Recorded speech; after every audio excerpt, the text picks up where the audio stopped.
All right, I want to welcome everybody. I'm Jim Farish. If you've not been on our webinars before, welcome. If you have, then welcome back.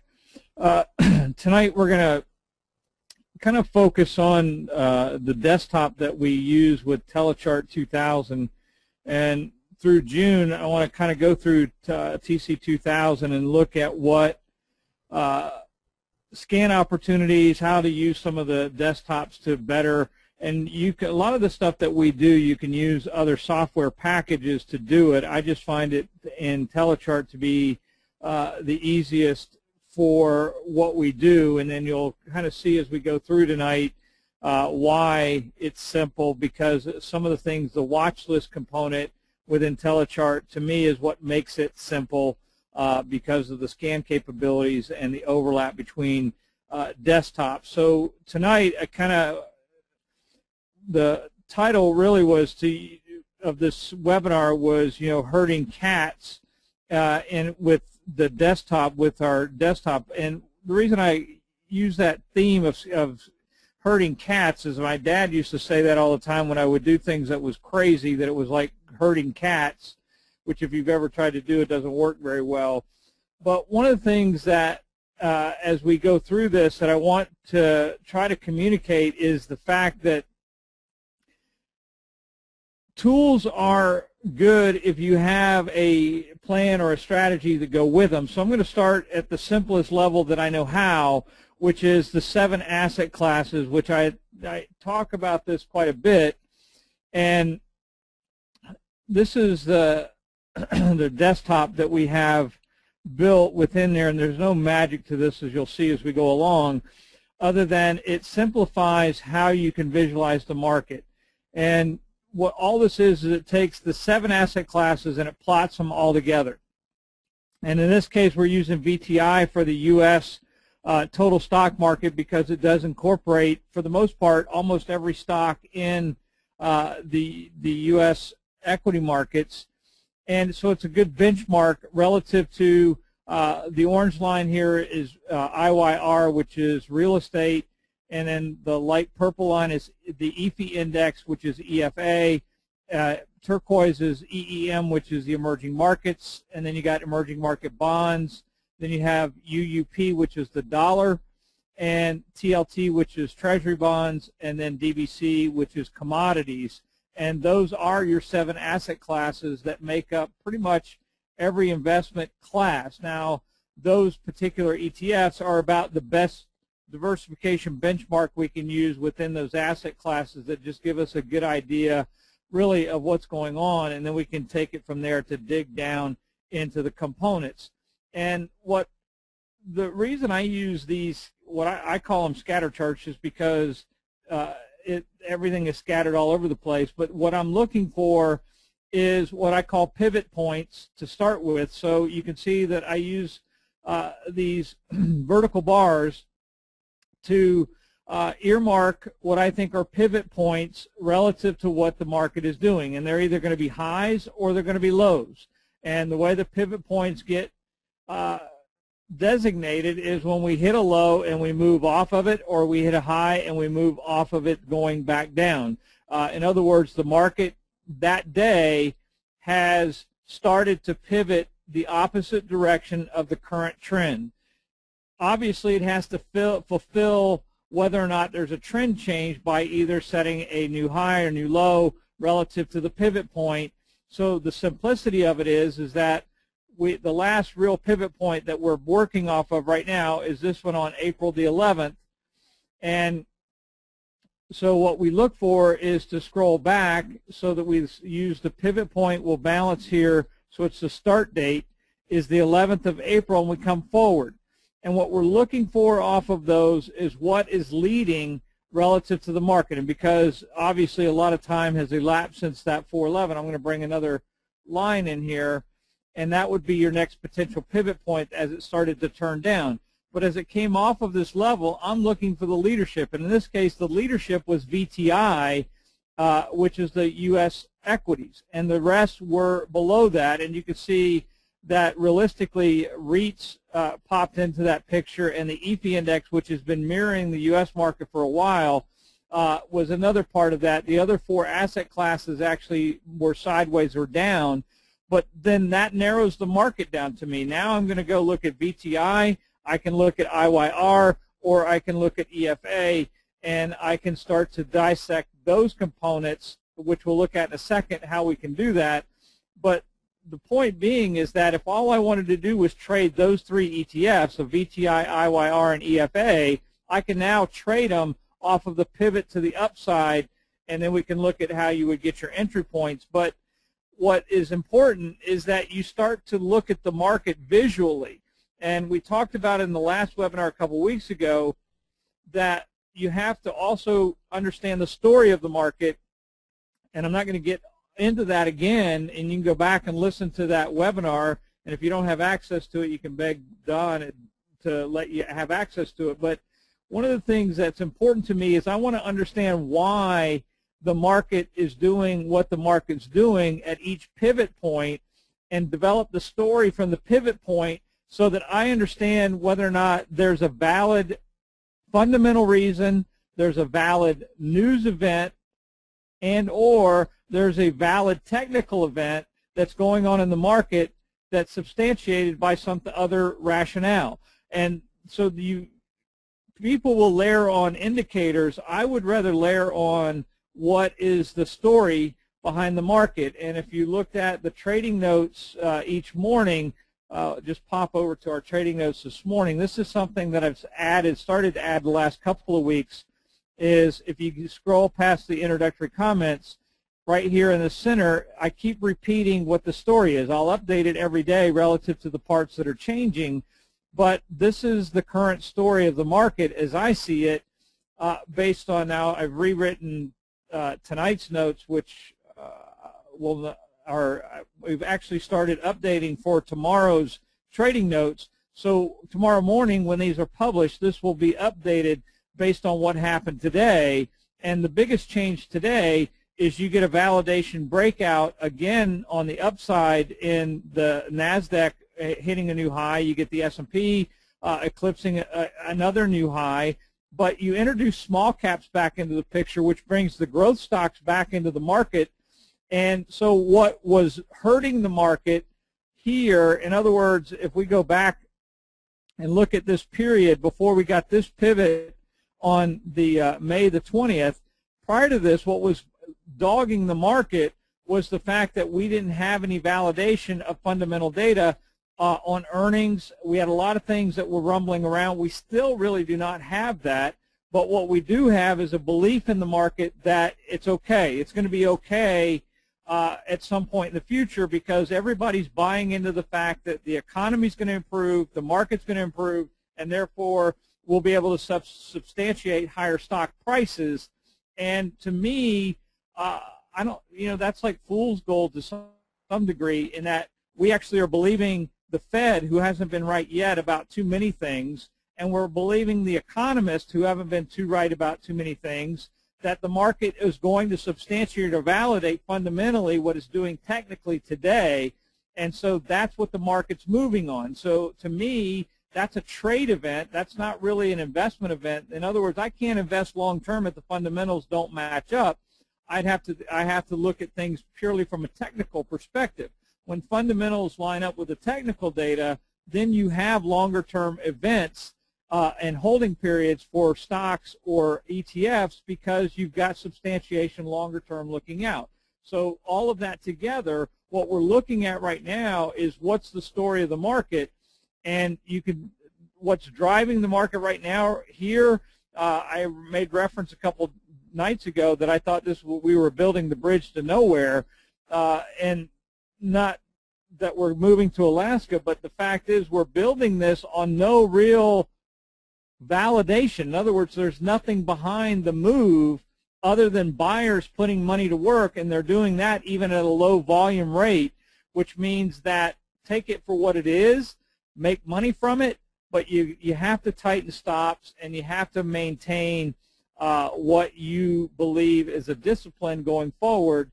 And if I have time to get into some of that, we'll do that tonight. But the focus really is, how am I going to get in and see the market relative to the story that's out there. So develop the story of the market, but then let the charts either validate or invalidate that story as it unfolds. So what you've got right here are the 7 asset classes. Now, you have to back away and look at what is your time frame.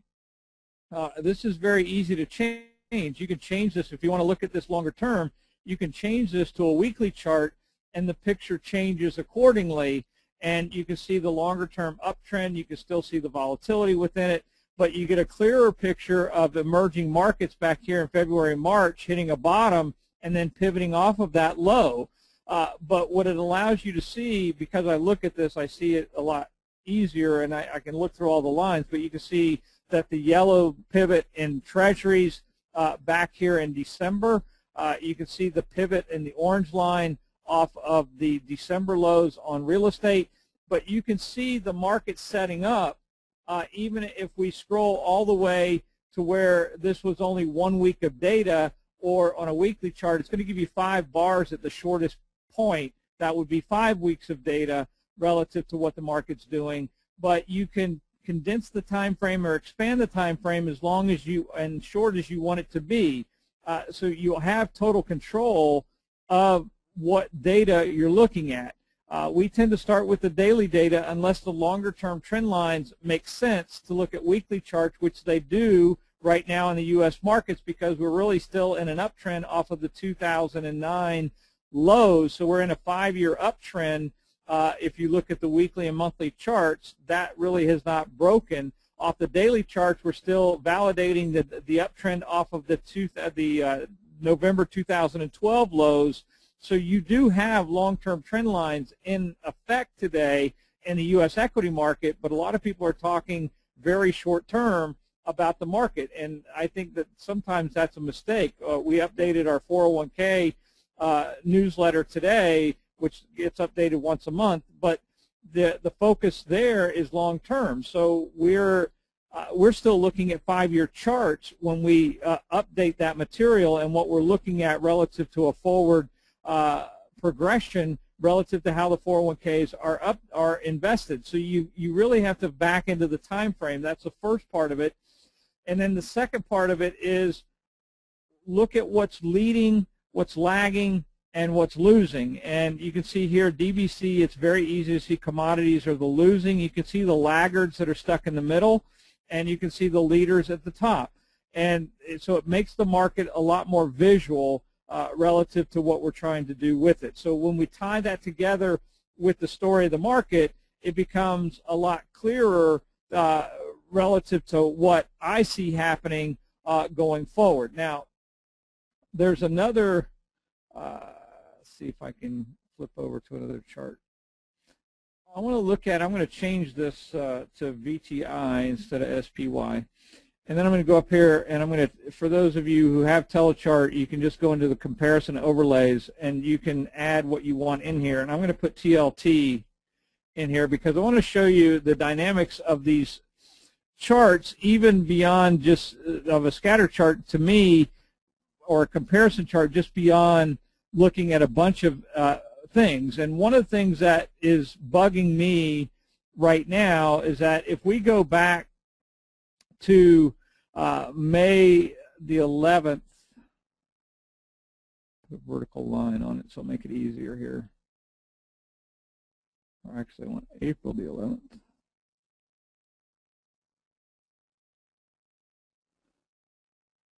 Put this vertical line in here, and then I want to make that the point that we start from relative to the view that we're going to look at. And what's my point is that what you have, the green line is TLT, which is the 20-plus year Treasury ETF, and VTI is U.S. stocks. And when you have stocks running and everybody talking about the economy growing and blah, blah, blah, you actually should get divergence between equities and bonds. In other words, bonds should be struggling or going down when stocks are going up. And what you can see is that we've had periods of time where that's been true, but overall, until right here, which is the last 4 or 5 days, based on this period, which is about 7 or 8 weeks, so we're not looking at a real long period of time, but you really haven't had much divergence between equities and bonds. And this has been a comment that's been out in the media. It's been all over the place. You've heard me talk about it, that the bond market is trying to tell us that equities they really should not be at the levels they're at, because otherwise bonds would be diverging down. In other words, interest rates, if the economy is that good, interest rates should be going up and bond prices down while equities rise, because we can anticipate that in the market. So that's just an economic event. But here is the first time, which is on May the 28th, is the first time we've actually seen them start to diverge to any large degree more than 3 or 4 days. And I'm curious as to whether or not this divergence will pan out, especially after the ECB news today. But that's why when I say understand the story of the market, it comes right back to how you look at these charts. And that divergence right there tells me that equities are running, bonds are falling, and that is setting up for the market to run further, which is why we've actually added more money to the markets over the last week and week and a half, is that as that divergence emerges, and if it unfolds to be true, you're going to get a longer-term bull cycle or buyer cycle where the buyers control the market versus the sellers. And if so, that's something to me that is developing right now that's very interesting, that we use these scatter charts to do as well, looking for divergence where it should be versus if it is or not. And it sets up a picture to me that I can see very easily, and that's why I wanted to do this webinar, was to kind of put some ideas out there as to things that you can do that allow you to validate your research and not get stuck in just scanning through charts, but looking at where the stories of the market really are. So right now, what we have, what's working is that we talked about VTI, IYR, and the EFA. We could just stay there, but understanding that most people don't like to just stay there, that they want to go beyond that, is you have to pick which of these that you would like to own. And so if we choose VTI, we're going to introduce, according to IBD, 193 sectors. On Telechart, there's 146 sectors or industry groups. And so we're introducing a lot when we say, I want to dig into this. And so what we've built on top of this is that we can go back over here, the S&P 500 sectors. The S&P 500 has 10 sectors. So what we created was the 10 sectors wrapped around the S&P 500.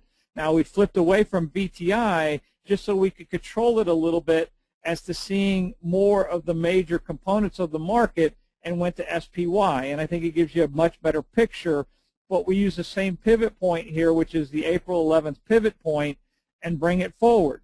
And we've talked about this. If you look at the weekend updates on Fridays, Saturday, or Sunday, I generally update what we saw from last week and prognosticate into this week. One of the things that is in there are these scatter charts on all the different components of the market as we break it down. But you can see what accelerated out of this was the white line, which is energy, which is XLE. So you get an acceleration on the upside. And when you look at this, one of the things that, sorry for that, hit the wrong button here. Let me get my pen. When you get the upside, you get the acceleration on energy. And so energy has actually moved progressively higher out of that. So I'm going to make a note here so that I can get this. I want it because my mind's going 100 miles an hour, and I want to make sure I come back to how to do this. But if you look at XLE on the acceleration, you can now buy XLE. So in other words, we went to the 7 asset classes. We looked at U.S. equities. We chose that. And now we're going to come back and we're going to dig into the U.S. equities and say which of the U.S. equities do we think by sector gives us a great opportunity. Well, we know that XLE is one of those, and so we can choose that. So if we said that energy was one of the things that we wanted to look at relative to this component, I want to go over here to this chart, and I want to pull this across, and I want to look at the chart here and if I put XLE on here, you can see the energy from the 11th, which is right here on this bottom bar. So it's this bottom bar right here coming forward. You can see what energy is done. Now, because I know some of these are symbols that you will know, OIH is going to be the oil services, and you can look at IEO, which will be the production, and you can filter through even the subsectors and start to pull them up and look at them. Now, if you want to make it easier, then you build a watch list that you can do under the personal watch list, and you can build your own energy watch list. Now, because I'm on a different machine, you would just, if I have it in here, I would just go in here and click on energy and the subsectors. I have a watch list built of all the subsectors of energy, all the ETFs. And so you can actually set them up.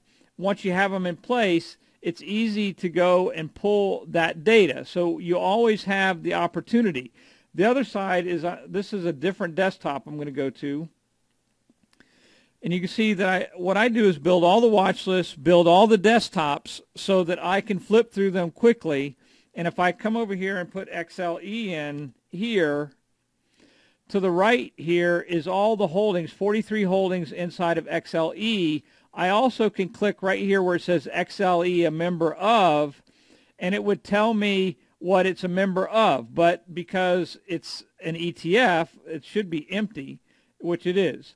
So, you know, when you look at, if I've got a stock in here, which BTU is the number one performing stock on the top of this list for whatever reason, but if you take that, it bounces off the low. I can also come back here and ask it what ETFs BTU is a member of.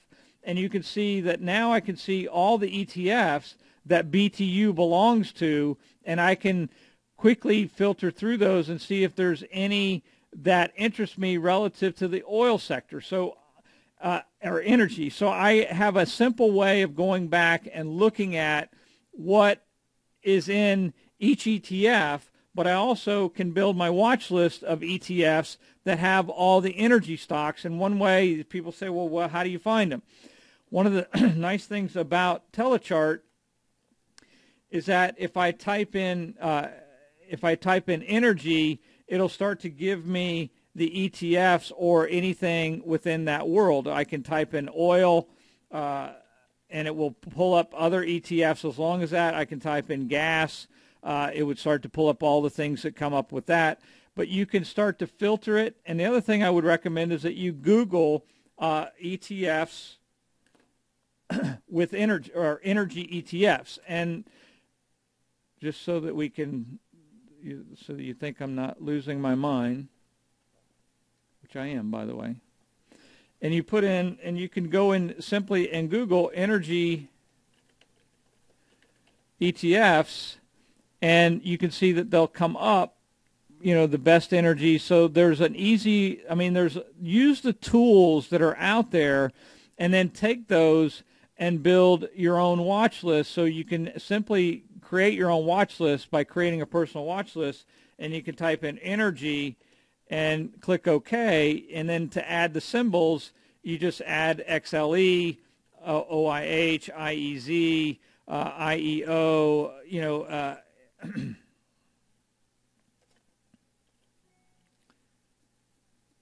I used to know a bunch of them, but now, because I'm speaking. But anyway, you get the point. And now that I have it, it's there. And if I close it, it's gone from the desktop, but I can open that by simply going back to my personal desktop and scrolling down and looking for energy, and you would find the energy ETF by just clicking on it. It just comes back up.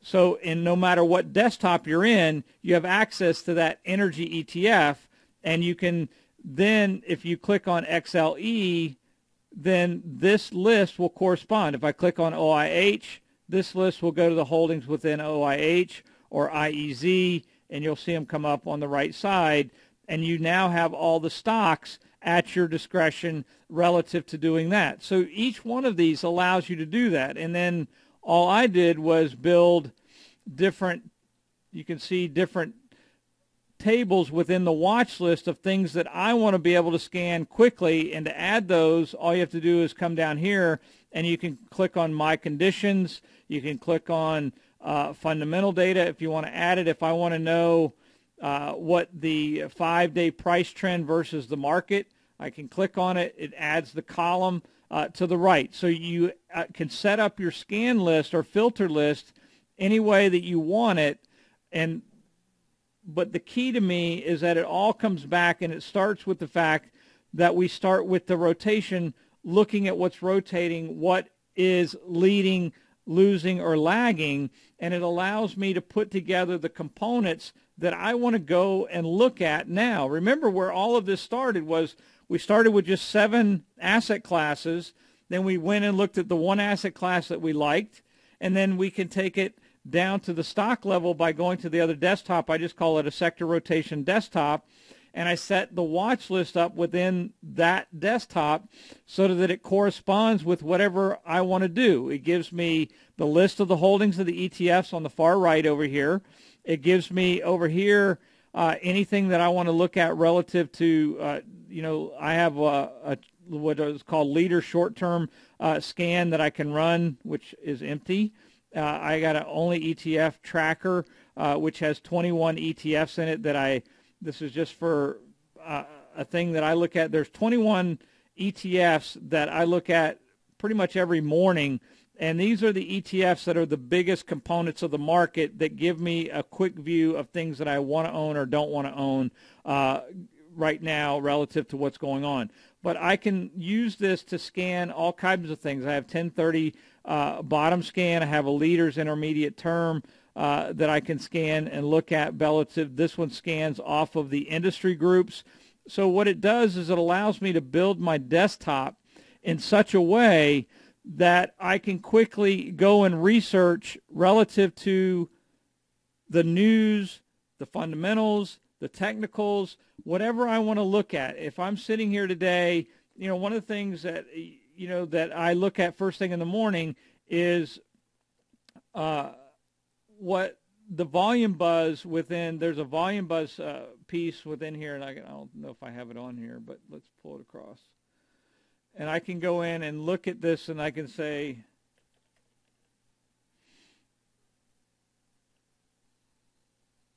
of course I won't find it because I'm looking for it, but volume surge today, and I can look at what's surging, and I can sort that. So if I run that first thing in the morning, I know what sectors are surging or ETFs are surging by volume.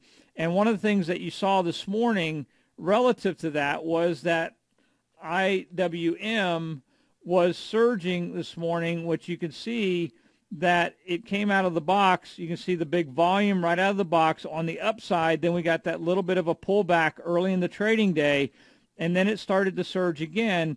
But you can see volume decline, and then volume started to accelerate as IWM accelerated. And if you go back, if you pop back to the daily chart here, to me, pull this down to where I had it this morning, right in here around the 112.50-ish level, for me, IWM, if it got above that level today, was a buy. Now, coming into the trading day, that really wasn't in any of the charts. I mean, there was nothing coming into the trading day technically or fundamentally. People were actually talking negatively about small caps. But from my view, I felt if the market was going to move higher, whether it was today or over the next week, eventually small caps would have to become a part of that. And because small caps had not participated, it just happened to be something on my watch list first to see it move back above the 50, take out this is volume at price, to take out all this negative, and then it actually cleared through there. So around 112.60-ish today, I bought some IWM, and I still own it into the close today, and we'll see tomorrow what happens, but the stop is now at 113.79, and then we'll go on with it along the way. But based on the entry, I still have a profit of 80 cents regardless. Now, how did I get there? I got there all the way back to the fact of, click back here. Oop, click the wrong one. on what we were looking at right here with the S&P 500, because I have another scattered chart that I don't think is on this list that we're looking at.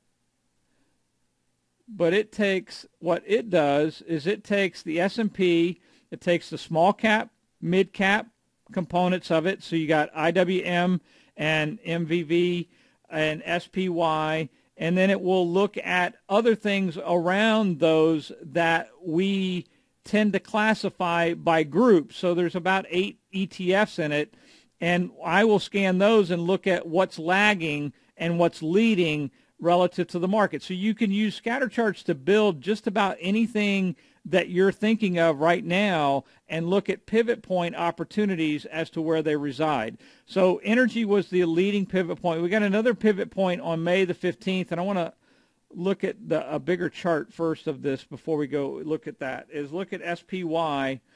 And if you look at right here is May the 15th, you can see on April the 11th, we hit a low, we come up, and we tested that. We tested right back to the 50-day moving average, and then we started to bounce off of that, which is the current leg or the current run that we're in. So if we look at the scatter chart, the bold white line, what we see is from here to here, the market rallied for about 4 or 5 days, and then it turned sideways. That was that 4-week period where the market turned sideways and couldn't make up of its mind what it was going to do, and then it hit a low on the 15th. It rallied, it tested that low, and then it took off.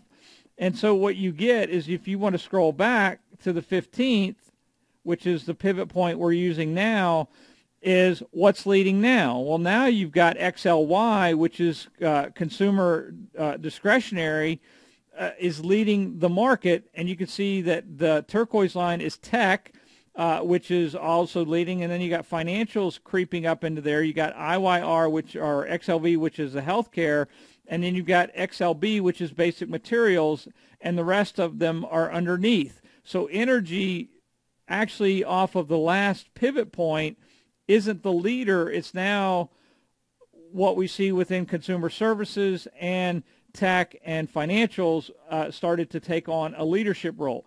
And now you can look to those.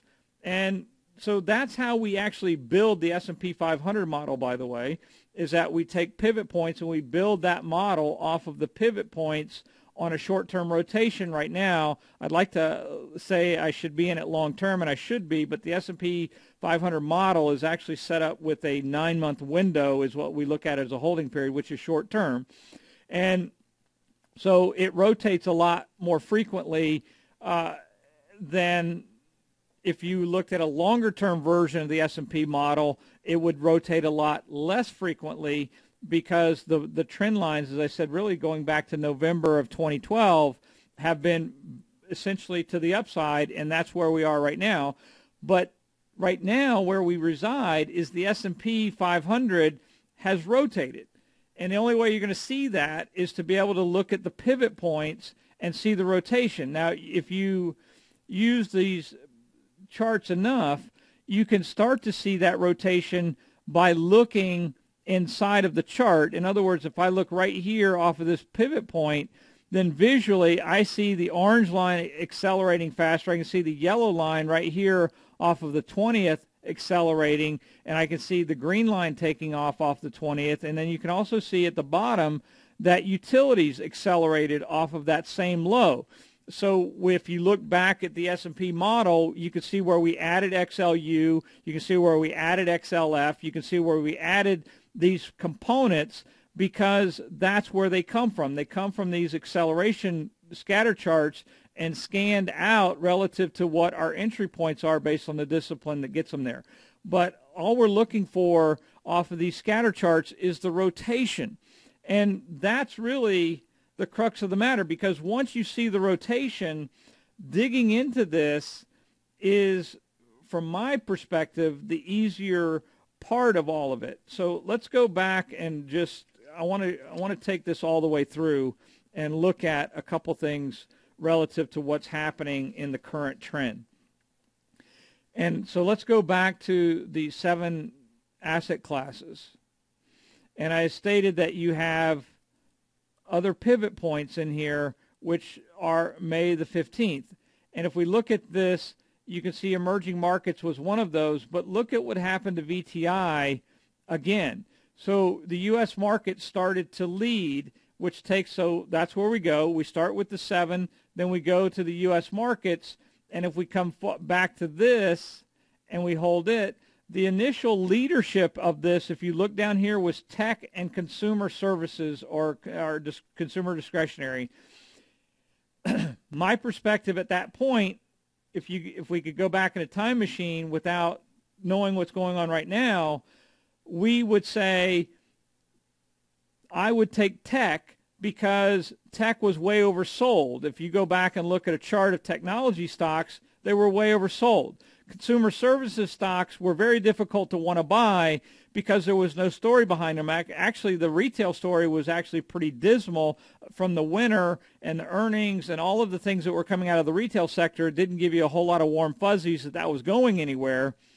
But tech was, and it really, if you look at what we posted as buys with QLD, that was a tech-driven buy by large cap tech. If you look at, XLK was posted, FDN was posted, which is the internet stocks. And so what we found was tech, without getting into all of it over again, was the piece of these two that we wanted to track in order to buy. Now, what I want to do is do this in a format that hopefully it will help you see a couple things. So what I'm going to do is I'm going to create, if you right-click on the button right here, just right-click on it, it says duplicate. It takes that same chart and duplicates it. And then if you right-click again and say save chart as, I'm going to change the name of this to technology.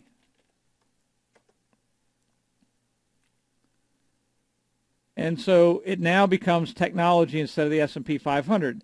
Now what I want to do is I want to go to the comparison overlay, and I want to change this because what I'm looking for now is the tech component. So we would look at FDN, which is the internet. We would look at the IGN, which is networking, and we would look at IGV, which is software, and then we would look at SOXX, which is semiconductors, and we'll just throw XLK in there, and then we're going to uncheck these others. And just for time's sake, I would just want to use the ones I know. And then we're going to click OK. And then what we would see is off of the low is that we have SPY is the white line, which you can see that all of these lines are outperforming SPY, which means that it is one of the leaders, and it should be outperforming. But out of the 5 we listed, which of those are outperforming? And you can see that out of the box, it was semiconductors and software. And as it went along, we picked up internet as one of the leaders. So you still have internet, which pulled back, but you still have semiconductors, and software has just gone by the wayside.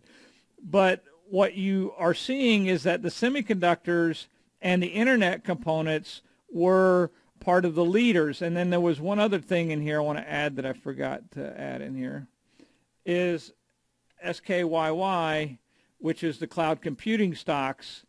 And the reason I wanted to bring them back in there is they started out very strong and have moved off.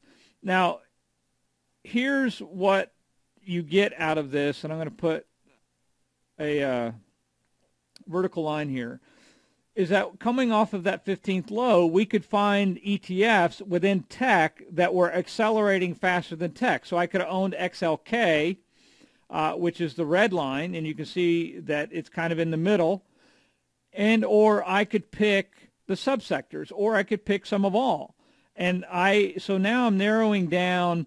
I went from the 7 asset classes, I went down to the U.S. equities, I went to tech, and now I'm breaking tech apart into components that I like.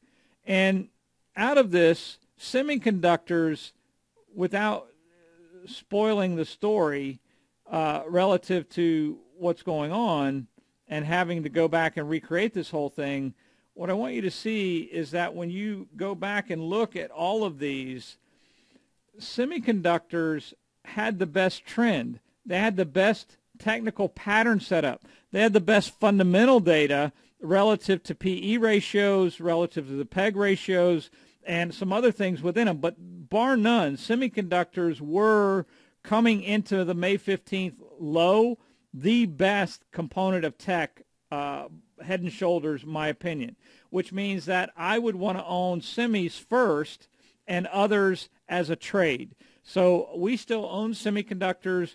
We did trade FDN. We did trade some of the others in there. But semis, to me, and you could see off of that low on the May 15th low, which is right here, it's only had one negative trading day since May 15th. In other words, the semiconductors have actually traded down one day since May 15th. Otherwise, you can see all the bars are green. And so your regression line is positive. You got an acceleration on the regression line, on a 5-day regression line.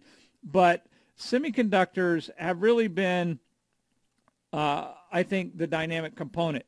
Now, I've already done this. As I went and you can go right here to a watch list, and you can pull down the SOX index holdings, and you can actually pull them out, and you can look at the list relative to the semiconductors. I went and all I did was pull the top 10 semiconductors, and I think I actually made the watch list so you can see it. If we go to personal watch list and come down here to semiconductors, right there, you click on it, and there you have the semiconductors. And there are actually 31. When I copied it over, I blew it up. But what I'm looking for are the top 10. And what I wanted you to see out of this list is how I got the top 10 by market capitalization. All I had to do was go in here, and I can type in capitalization, and it would give me that to add to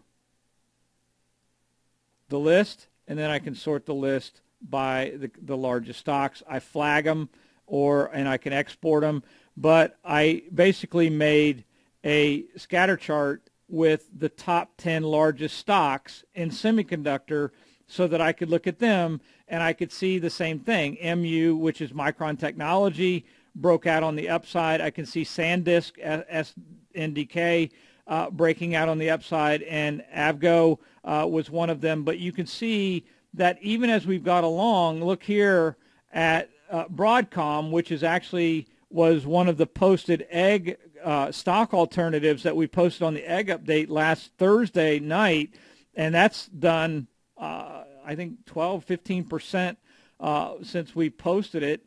But you can see what's accelerating very easily off of these charts. And so I've taken this by just using scatter charts. I've taken from the broad market all the way down to the stock level without actually even looking at an individual stock.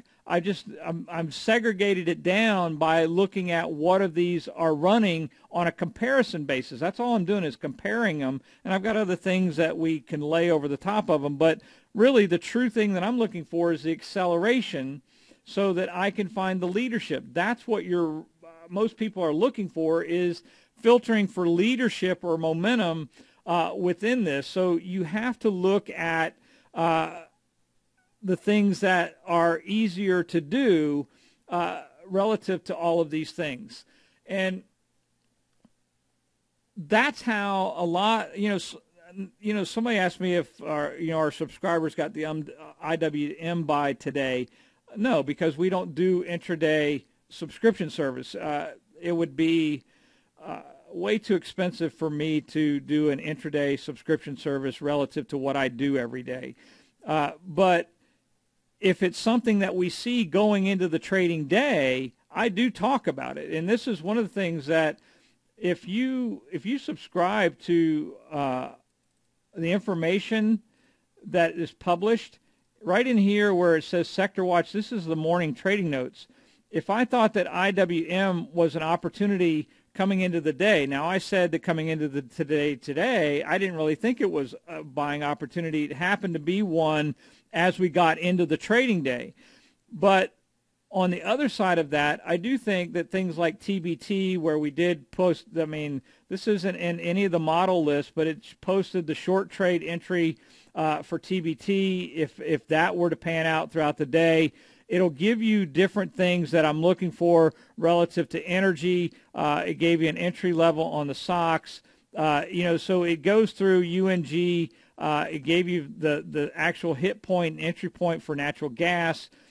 So all of these things, when I go through them in the morning, what I see that I think is of interest without trying to overwhelm you, I'm going to post to the list. And then today on the pattern trading list, I posted BAC, PFG, and ANIK, and we did hit the entry on Bank of America, and we did hit the entry on PFG.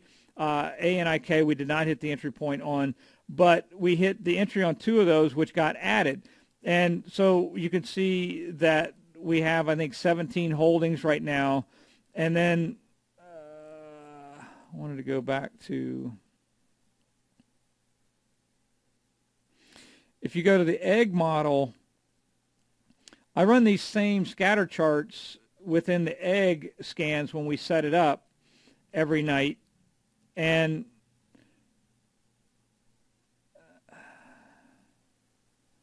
if you go back down here to the 29th, you can see that right here was the comment on Broadcom and what we were looking for relative to Broadcom. If you looked at that on Wednesday, it didn't hit the entry on Wednesday, but Thursday it did hit the entry point, and Friday it actually went up a little bit, and then Monday, Tuesday, and Wednesday of this week it's actually catapulted up about 15%. But that doesn't make me smart. I mean, all I'm doing is scanning relative to what I'm showing you. I'm just looking for things that I think give you an advantage in the market. Remember that what makes you a good trader, investor, is understanding the market story and then playing within the story and filtering down to things that give you confidence. Those are, to me, what makes the market work. And the more you do that, the better you will get at seeing and visualizing the markets and living within the markets. What I think one of the biggest mistakes that I see traders make today is trying to do too much. And that is we try to see too much. I want to start with the 7 asset classes, and then I want to filter away down from there. And I want to start to look at what's going on within those asset classes that gives me an opportunity. And you can see what I just did with tech, going from the 7 asset classes to the U.S. equities to tech, down to the subcomponents of tech, down to the stocks.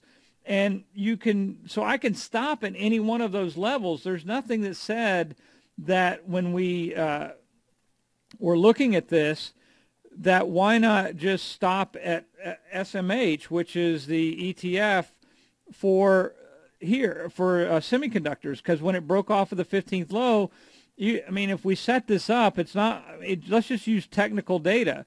And here's your chart as it's set up. You had a descending triangle, breaks out of it. It attempted to break here on the 22nd. It fully broke away from it on the 23rd. So you get an entry point. Even if you took your entry right here at 45.40, it's at 47.52. You're up $2.10. So that's about 4.5%. If you want to leverage it, you can use SSG, which is the ultra. Well, that's the short. There's not a long. I forgot. They only have a short. But if you want to leverage it, buy the options against it. So you can do different things with the same trade by getting into the trade the way you want to get into it relative to a discipline that you understand. I use a lot of technical analysis for entries, and I think that that's just me. That's what I'm comfortable with. It's what I like, and it works very well for me. So use the things that allow you to find the pieces. Now, want to go back here for 1 second because last night when we did the update, we posted KBE, which is the banks. And I think it was either last night or the night before, I wrote in the egg scan notes that one of the things that was interesting to me is what was setting up relative to the egg. It must have been the night before this, is that we actually had two things setting up. One was banks, and the other was the emerging markets. Now, emerging markets did break out today, but it gapped higher, made it very difficult to get into the trade. We took the bank trade because I just think that banks are way oversold. You have a nice V-bottom reversal here. You had a nice breakout in here.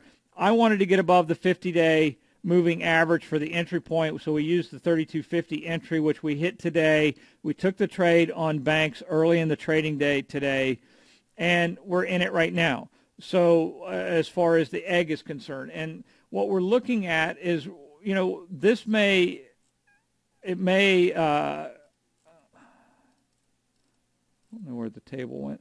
It may go higher, but it may also become a situation where, we get stopped out. So I'm going to have to go in tomorrow morning before the market opens, and we're going to look at our stop is at 32. We made 36 cents on, so it was up better than 1.1% on the trading day.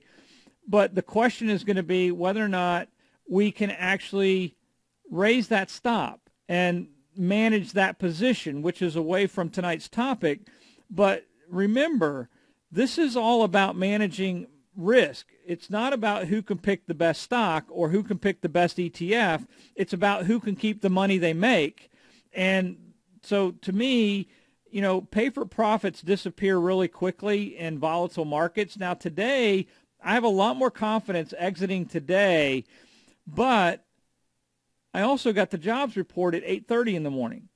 So I got to deal with the jobs report. If that number's bad, everything that we achieved today relative to improvements technically are going to go away. If that number's good, this may get vertical pretty quickly if we get a good jobs report. For whatever reason, everybody thinks that we need to jump into the market right now. And it's an extended market, but if people are willing to buy it and run it up, I'm willing to take it and run with it. But use the information that's put out there so that you can manage the positions as well as just finding the positions. Learn to manage the asset as well as buy the asset. And so there's a lot of things going on. Another ETF that we liked a lot is Cure. This is on the only ETF model, which was put out there, so which you can look at as well. Some of you don't look at all the models. You only look at a couple of things, but which is fine. I know that you have a limited repertoire of time. And you can see that today we hit the entry on FAS. As far as BIB, which is the biotechs, we hit the entry on those. On the only ETF, I do use a lot of leveraged ETFs, and it is trading cycles of generally 1 week to 13 weeks is what we're looking at as far as a holding period. But if you're looking for a lot of trading, then you should be looking at the only ETF model because it does trade quite a bit.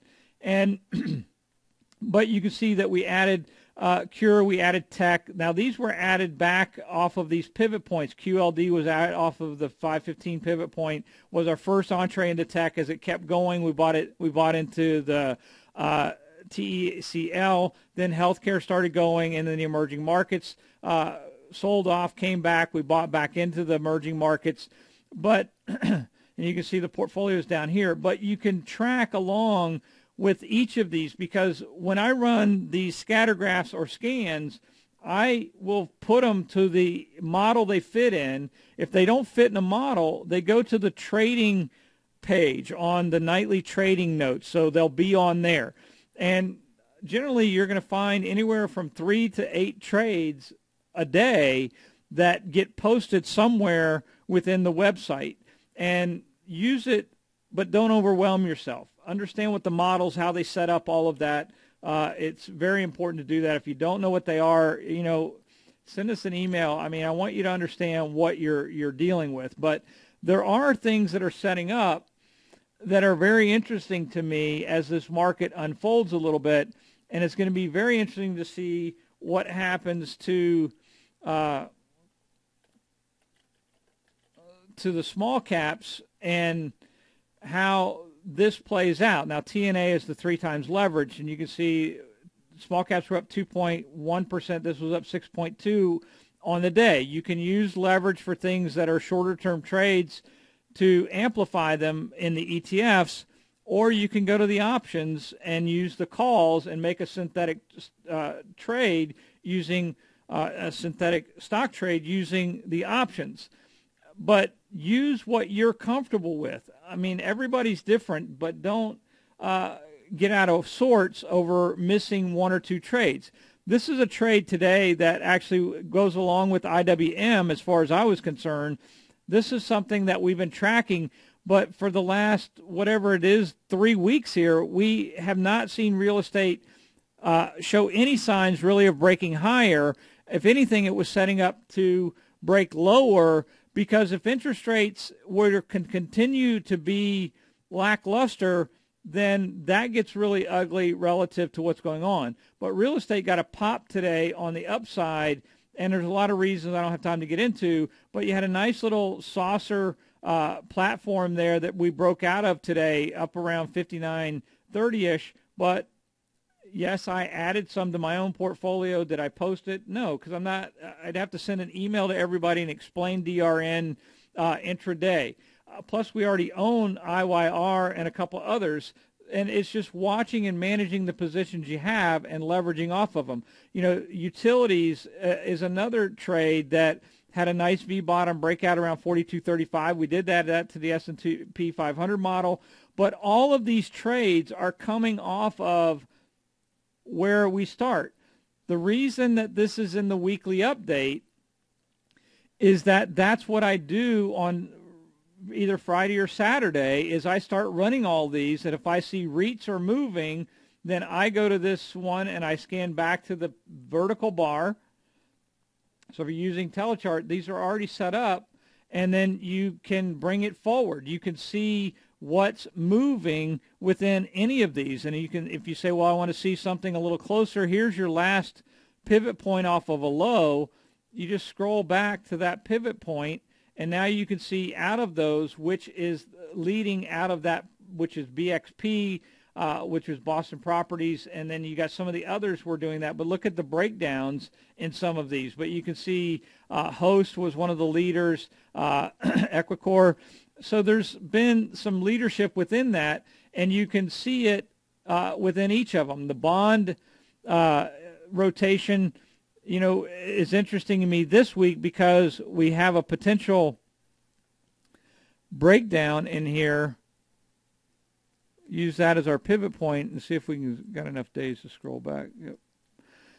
And you can see what's happened is TLT has sold off, and then it's kind of flattened off the last 2 days, but that to me is a concern, and it's something to watch relative to what's going on. You can see utilities drifting back to the top, IYR, which is the REITs, is the pink line, back to the top, and then AMLP, which I did buy today out of the sector rotation model because I like the dividends, paying a 4.5% dividend, and we've got energy moving, so the MLPs are energy related. It's a way to pick up the dividend and pick up a slower growth out of the energy sector, and sector rotation is a longer term time horizon model, so it fits into the model very nicely, but that came up off of these same types of scans. So you want to pick them up and use them the best way that you can in doing this. Now, you really have a lot of opportunities within the markets to find opportunities. Now, somebody's asking, can you use stockcharts.com? Free stock charts, I'm not real sure that you can do this with that. I have to log into that. If you send me an email and remind me, I'll go look. But this is one of the reasons that we went with Telechart originally. I know that there are others that allow you to do overlays, but generally you're going to only be able to overlay 2 to 5 of these lines at one time. Telechart only had 5 until about a year ago, and I begged Chris Warden endlessly to make it 10, which he finally did. And that's been, to me, it's been the greatest thing, because we used to stack them on top of each other, 2 5s. But 10 is a nice number that works really well. If you send an email to jim@jimsnotes.com, I'll go look at free stock charts, and I'll tell you if you can do it on there or not.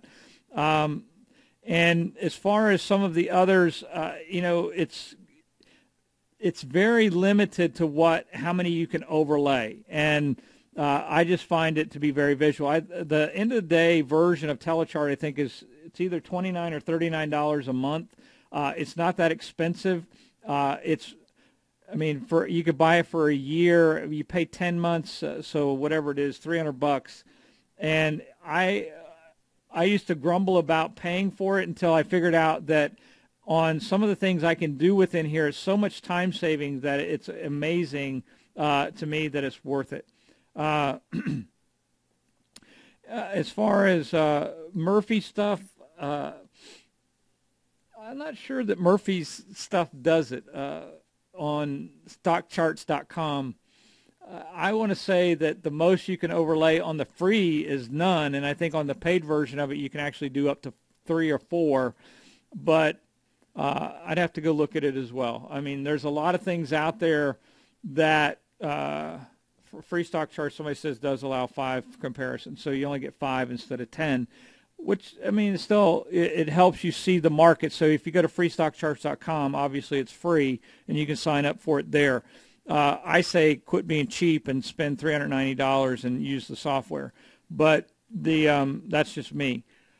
But I like tools that help me be a better trader instead of worrying about what some of the tools cost. I mean, obviously, real-time data is a lot more expensive, and I understand that, but this is end-of-the-day data. You don't really need to see this intraday. Matter of fact, intraday, it's more aggravating than helpful.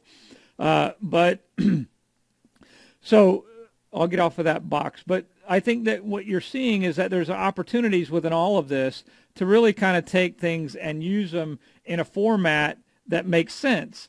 So one of the things that I did forget to do tonight, which my brother reminded me right before we spoke, was the nightly update. And for those of you who are subscribers, the nightly update gives you, just a quick overview of what we see in the charts each day. So since I forgot to do it, I thought I'd just do it on the webinar tonight, and he can cut it out and post it for everybody. But to me, if you look at the market today, today was an interesting day from the standpoint that a lot of things transpired in the market today that were on the positive side. And I haven't been able to say that for a long time. And because if we just go back to the S&P 500 as an example, the positive to me of the S&P was we had one of the better volume days that on a up day that we've had in quite a while. So I thought that was a plus. If you look at the NASDAQ Composite Index and the Dow, you see the same type of thing. And if you break the sectors down, you see some acceleration. But what you saw today was money moving into the market, much more convincing than anything we've seen on the last 10 or 12 bars. So to me, you really did finally get some type of a catalyst into the markets today, and that catalyst really was the ECB. So with Draghi coming in and saying that he was going to throw everything at the European economy except for quantitative easing, but he also put quantitative easing on the table, what he did was introduce an ability right now for the markets to see that if the U.S. pulls back on quantitative easing, which they are, and Europe puts money into quantitative easing on a global economic scale, you're giving up one and getting another that could maybe hinder the U.S. markets to some degree and help the European markets. But I think it really helps the U.S. markets because in a lot of ways, money flows is going to flow to the U.S. markets, and some of that money is going to come out of Europe. So if they put money into the float, European money is going to come to the U.S., and I still think it's a positive all the way around for both countries, both the EU, the European Union, and I think it's a positive for the United States. So I liked the news today. I liked what we saw. I liked the reaction of the charts. I liked the reaction of investors across the board. The fly in the ointment is tomorrow, which is going to be whether or not we see a jobs number that's correct. Now, I have confidence that because of the ISM manufacturing number had to be reported 3 times on Monday until it was good enough for the market to go higher, that I'm really convinced that tomorrow, if we have to report the jobs report 6 or 7 times to get it so the market goes up, maybe that's what they'll do. But I'm getting to be like Japan with some of these economic data points. I'm not really trusting with China, that I don't trust some of the data points that we're getting from the federal government. And I don't like the fact that the jobs reports have been manipulated around. I don't like the fact that we've manipulated the CPI numbers and around, and we've done a lot of things that we've moved the numbers to make them look better than what they are. At some point, we're going to pay for all this. I don't know where that's going to be, but at some point we pay. Right now, you play. The market is really in a upward trek. Numbers good tomorrow. I think the market breaks higher. You saw some solid movements. Google is a stock that rebounded today. Amazon, off of some flimsy news, jumped big today, up 6%, 5.5% on the close. But watch that. Amazon could run. They got an announcement maybe of a phone coming back. These are in the tech scans that we ran earlier in the day. Some interesting things popping up in there. I still like semiconductors a lot. Which we've talked about, and I still like software, even though it's kind of bounced back down a little bit. Networking breaking out today on the upside. I think you got to like some of that, and just want to look at what moved today. But you can see that Ciena Corporation gapped out today. And by the way, instead of wasting time running around the internet looking for things, page mark things that are easy. I use Yahoo Finance a lot just because it has a great news feed on top of it. And all you have to do is go in, and if you want to know what happened to Ciena today, I want to know what happened because I didn't look at it. And you just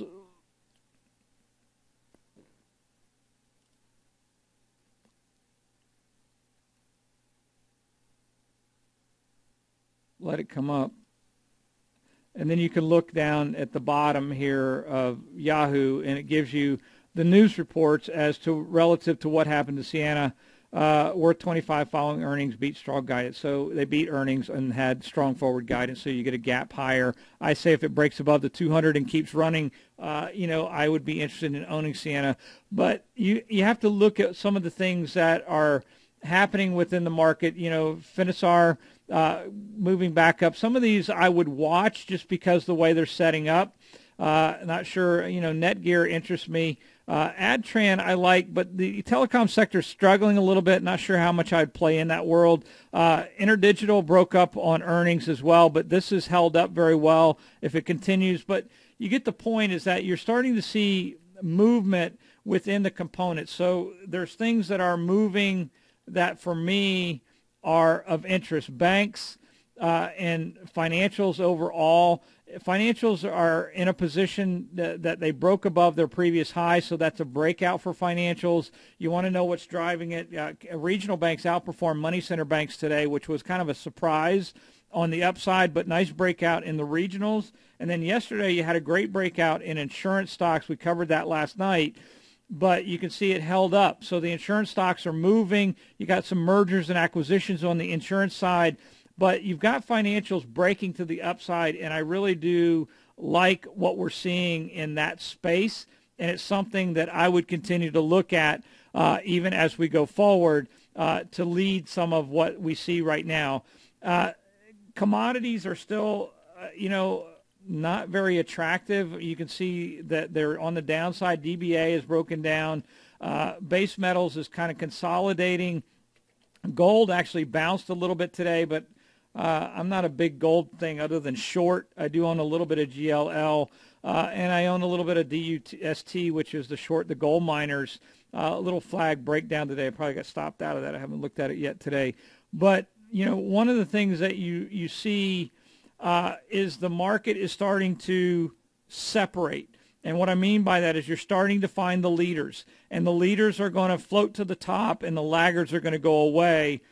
You know, look for, on Draghi's news, Europe could break out and move higher. I like it. I like a lot of the countries out there right now. Thailand has been very impressive. India is just mind-boggling, and you can see the gap even higher today, up 3% on India. And then small cap, let's see if I can find small cap India has gone vertical, which, I mean, so you're seeing a lot of these. Some of these have never been posted on the website because you can see they never really had volume. Now they're kind of only volume there because it's everybody's jumping on the I want to buy some bandwagon. But they always come up on our scans. We buy some of these things because we can go in and create shares and expire shares that as an advisor that we have enough money to go in and do things like that. But if you're trading smaller numbers, use limits and buy them. You can buy these things. You may give up a few points here and there, but take what the market gives you, and it gives you a lot of opportunities relative to the markets as a whole. So in short, where we stand in conclusion is use the scatter charts to build what you're looking for and filtering through. Use software that works well for you. If you don't want to invest in Telechart, you can find other ways to do it. And I have to go back and look at my notes as other software packages that do this in some degree. And I'll be happy to provide those to people. If you want to send me an email, I'll shoot it back to you. And, you know, so look at the way the market's moving and then understand the story of the market. The story of the market right now is starting to unfold, and tomorrow morning we get another chapter of it with a jobs report. But you are in a positive market cycle. That's where you make the most money. You stay away when it's falling apart. So today is one of the first days I can walk away from the market and go, I'm ready to trade the market with 100% of capital and look at how it's going to unfold from there. So I hope you've gotten some out of tonight. I know I've kind of run all over the place just because I have so much I want to say when I get on these webinars. But use the tools that are there for you to use. Exploit them and make them better. Next week, we're going to do another webinar with another piece of Telechart. We'll take some of what we're doing here. We're going to build on this, and we'll take how to take this and build watch lists, and then how to scan through the watch list and set up entry, exit, and targets relative to all that, and how to do it within the desktops so that it's always in front of you and that you're not looking for it all the time. Because one of the biggest things that we see in coaching and teaching people is that their data is everywhere. They have to go find it in 20 different software packages. Find a way to consolidate it, get it into one software package. I covered last week about, you know, one of the things of using notes, and that's one of the things, the pluses to me within Telechart is that I can publish my notes right here within it, so that I just happen to know I put a note in here on DDD recently, and that I can go to the chart and then I can read my notes relative to it right there on the chart, and I can see that I have notes on the chart. But use the tools that make it consolidated so that you're getting what you need on a basis where you're not wasting brain energy running around looking at things that you can't find, and that's tough. Now, I'm going to conclude. I like to give you books to read because I think they help. One book I just finished reading this week is The One Thing, and it's great because it goes right in with the egg, and you know it talks about focusing on one thing and not trying to do 100 things, which we're all guilty of. And so focus on doing one thing and finding something that works for you. All of the scans that I talked about tonight, really I set up and built for the egg. Now, if they don't fit the egg, then they filter out into other models that we set up. And I think that's the way you want to run things on a day-to-day basis. So use the things that work for you. Now, one last thing that I'm going to forget is that the sector rotation desktop is available on Telechart. If you're a subscriber, you can get it. But you can get the desktops. It's a one-time fee for $40 to us, and then we enable you to have access to it. And just what you saw tonight is what's on there, and you can. And I'm always adding and taking away from it, so I'm always building new things.